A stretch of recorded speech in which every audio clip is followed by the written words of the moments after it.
अस्सलाम वालेकुम। कैसे हैं व्यूवर्स आप सब? उम्मीद है कि सब खैरियत से होंगे। फिर एक नया व्लॉग और आज बनने जा रही है हलीम, जिसके लिए मैंने कुछ दालें ली हैं जो कि मिक्स हैं अबाउट 1 kg। यहाँ पर आप देख सकते हैं ओवरनाइट मैंने इसको सोक करके रख दिया था। और यहाँ पर जो है वो 1 kg के करीब बोन्स हैं जो कि मैं अलग से लेती हूँ स्पेशली जब हलीम बनाती हूँ। और यहाँ पर 1.5 kg है मीट विथ फैट। ये बहुत ज़रूरी होता है फ़ैट डालना क्योंकि उससे बहुत अच्छा फ्लेवर आता है, बहुत अच्छा टेस्ट डेवलप होता है। और दालों में वही है कि मैंने जो गेहूँ है और दाल जो है लाइक चने की दाल उसकी क्वांटिटी थोड़ी ज़्यादा रखी है और दालों के मुकाबले में। और बस ये है यहाँ पर जो है ये 2 टेबल स्पून भर के जो है वो अदरक लहसुन का पेस्ट है। और यहाँ पर जस्ट मैंने क्या किया कि अपनी जो मीट थी उस विद फैट उसको थोड़ा-सा भुनाई कर लूँगी सिंपल ऑयल में। ऑयल जो कि पहले गरम हो रहा था, थोड़ी देर के लिए और फिर फ़ौरन फ़ौरन ही मैंने वो जो 1 केजी के करीब था, उससे 1 केजी से थोड़ा-सा कम जो है वो बोन्स ऐड कर दिए, जैसे कि आपको नज़र आ रही हैं। और बस एक साथ ही चाहें तो आप अलग से पहले इसको भूनें और फिर उसके बाद जो है वो मसाले ऐड करें, लेकिन अभी मैंने बस एक साथ ही कर दिया क्योंकि इतना कोई ख़ास फ़र्क नहीं होता। तो ये जा रही है इसके अंदर 2 टेबलस्पून भर के जिंजर गार्लिक पेस्ट, जो कि बहुत ज़रूरी होता है इसमें जब हम कोई मीट से रिलेटेड चीज़ बना रहे हों। आप लोगों को सभी को पता होगा। यहाँ पर ये कुछ स्पाइसेस हैं जिसमें 1.5 टीस्पून के करीब जो है वो कश्मीरी लाल मिर्च है, 1.5 टीस्पून कोरिएंडर पाउडर, 1 टीस्पून के करीब हल्दी पाउडर और 2 टेबलस्पून भर के शान का हलीम मसाला और मेरे घर में पिसा हुआ गरम मसाला। ये ऑप्शनल है, आप चाहें तो डाल दें, नहीं है तो ना डालें। ये 1 टीस्पून के करीब मेरे घर का पिसा हुआ गरम मसाला। और सॉल्ट जो है वो सॉल्ट टू टेस्ट होगा, यानी कि हर इंसान अपने हिसाब से स्पाइसेस डालता है। आप ज़्यादा या कम भी कर सकते हैं। ये आपके ऊपर डिपेंड करता है। हम लोग थोड़ा-सा चटपटा खाते हैं तो इसलिए मैंने थोड़ा-सा ज़्यादा डाला है। आपने खूब देर तक इसकी भुनाई करनी है इस स्टेज पर, जैसे कि मैं कर रही हूँ। जब गोश्त जो है वो अपना कलर जो है वो चेंज कर ले और बस उसके बाद आपने प्रेशर दे देना है इसको। अबाउट 1 आवर के करीब मैंने दिया होगा, डिपेंड करता है, मीट टू मीट वैरी करता है, आप लोग सभी जानते होंगे। क्योंकि मुझे गोश्त इसी के अंदर गलाना है, ना तो मुझे इसे ब्लेंड करना है क्योंकि ये है रेशेदार हलीम। तो इसमें ये बहुत इम्पॉर्टेंट इसका स्टेप है। मैं जो होती हूँ वो दालों को थोड़ा-सा ब्लेंडर में ब्लेंड करती हूँ, हैंड ब्लेंडर से, अदरवाइज़ मैं मीट को नहीं करती, उसको जस्ट फ़ॉर्क से। और क्योंकि कल मुझे शादी पे जाना है तो ये कुछ चीज़ें बननी थी, तो केक है बना रहे थे मैं और अस्मारा, इसमें कैरेट केक और कपकेक्स का हमें बनाना था, तो हम लोग दोनों बना रहे हैं। एक्चुअली अस्मारा को और मुझे इतना कोई ज़्यादा शौक है, ख़ैर मुझे भी बचपन से शौक था केक बनाने का। जब मैं पाकिस्तान में थी तब भी मैं बहुत बेकिंग करती थी। और मतलब जब मुझे टाइम मिलता था और होता था यूनिवर्सिटी के बाद थोड़ी वो होती थी तो अक्सर हम लोग कर लिया करते थे। और मैं तो माइक्रोवेव में भी केक बनाती थी। उसी तरह से वही चीज़ जो है ना अस्मारा के अंदर आई है।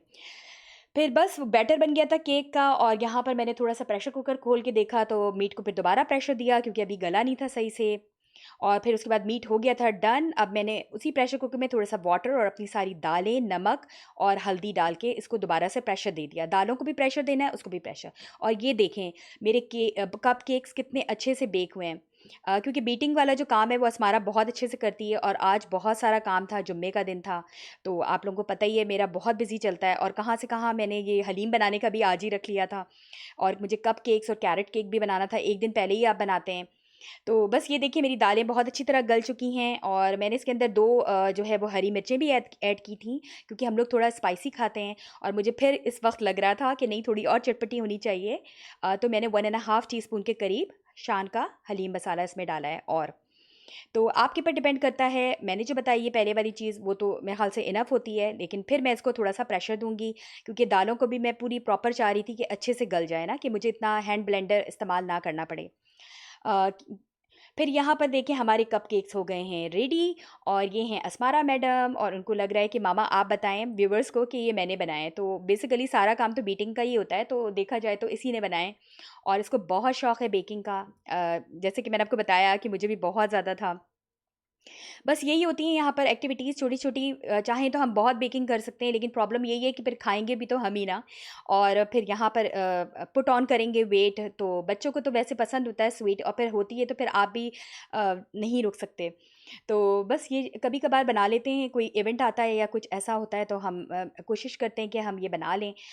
फिर यहाँ पर देखें आप, कुछ थोड़ी बहुत मेरे घर की बाहर के लोग, आज बहुत रेनी वेदर हो रहा था और हर तरफ हो रहा था, और फिर मैंने और अस्मारा ने सोचा कि आइसिंग का तो सामान है ही नहीं, तो फिर हम लोग आइसिंग लेने के लिए गए थे, लेकिन हमने कहा आज हम ये डन कर लेते हैं, केक बनाकर ना। और यहाँ पर देखिए ये मेरी लुक है, ये मेरे वही जो कोरमा था, वो बिल्कुल इस तरह से लुक हो गई है कि मतलब वो इतना ज़्यादा गोश्त आप उसको वो करें कि जस्ट फ़ॉर्क से ही वो अच्छे से गल जाए, और जब आप इसको फ़ॉर्क लगाएँ तो वो बिल्कुल आसानी से जो है वो वो हो जाए। तो जस्ट मैंने उसको उस तरफ करके रख लिया है, क्योंकि उसको मैंने हैंड ब्लेंडर में नहीं डालना, और मैंने यहाँ पर थोड़ा-सा हैंड ब्लेंडर की मदद से पहले दालों को पीस लिया था, और फिर यहाँ पर मैं 1 कप भर के कोई से भी ब्रांड का आप ले लें, पॉरेज डाल रही हूँ, जैसे कि आपको नज़र आ रहा है। ये बहुत ज़रूरी स्टेप है, ये ज़रूर डालिएगा, क्योंकि जब अम्मी वग़ैरह बनाते थे तो पाकिस्तान में अवेलेबल होता है ईज़िली ना, लाइक दलिया ना उस तरह से डिफ़रेंट फ़ॉर्म में, तो यहाँ पर ये मुझे ज़्यादा क्विक लगता है, और इससे बहुत अच्छा टेक्सचर आता है हलीम का ना। तो बस इस स्टेज पर जो है वो मैंने अपने पॉरेज और जो मेरा मीट था वो मैंने डाल दिया था। अच्छा, बोन्स को मैंने अलग कर लिया था, और उसके गूदे को मैंने गोश्त के अंदर डाल के अच्छे से इसको मैश कर लिया था, जैसे कि आपको ये नज़र आ रहा है। तो हर एक की अपनी वो होते हैं, अंदाज़ होता है, कुछ लोग हाफ़ इसको निकाल के और फिर एक साथ वो कर देते हैं। लेकिन रेशेदार हलीम अगर आपने बनानी है तो आप इस प्रोसीजर को ज़रूर जो है वो रखिएगा ज़हन में। एक तो गोश्त की मिकदार ज़्यादा हो दालों के मुकाबले में, और दूसरा ये है कि आपने बिल्कुल कोशिश करें कि गोश्त को इतना गलाएँ कि उसको आपको हैंड ब्लेंडर में ना डालना पड़े, सॉरी ब्लेंडर में ना डालना पड़े। अब ये देखिए कितनी प्यारी इसकी लुक आ गई है, और ये ऑप्शनल है, अगर आप चाहें तो डाल दें। सिट्रिक एसिड मैंने लिया था यहाँ किसी पाकिस्तानी शॉप से, इससे बिल्कुल पता है आपको वही टेस्ट आता है, आपको अलग से चाट मसाला ऐड करने की ज़रूरत नहीं होगी। और यहाँ पर मैंने 1 मीडियम साइज़ का अनियन ले लिया है, और उसको मैंने अच्छे से ब्राउन कर दिया है, और फिर आप देख रहे हैं इसको भी मैंने ऑयल समेत इसको इसके अंदर डाल देना है इस स्टेज पर ना। और फिर इसकी तकरीबन 1 एंड अ हाफ आवर के लिए मैंने सिर्फ इसकी मिक्सिंग की थी। वो बहुत इंपॉर्टेंट स्टेप है, क्योंकि ज़्यादातर टाइम जो है वो आपका मिक्सिंग में लगेगा, और प्लीज़ इधर-उधर बिल्कुल मत होइएगा। ये स्टेज बहुत इंपॉर्टेंट है, क्योंकि ज़रा सा भी अगर दाल नीचे लग गई तो पूरी आपकी मेहनत जो है वो रायगा हो जाएगी। तो बेहतर है कि आप कहीं इधर-उधर मत होइएगा, और इस स्टेज पर बिल्कुल यहीं रहिएगा। और ये देखें, ये है मेरे उसकी फाइनल लुक, और उम्मीद है कि आपको मेरी ये वीडियो पसंद आई होगी, और अगर पसंद आई तो लाइक, सब्सक्राइब और शेयर करना ना भूलें, और रखिएगा अपना बहुत ख़्याल। फिर अगले व्लॉग में मिलते हैं। अल्लाह हाफ़िज़।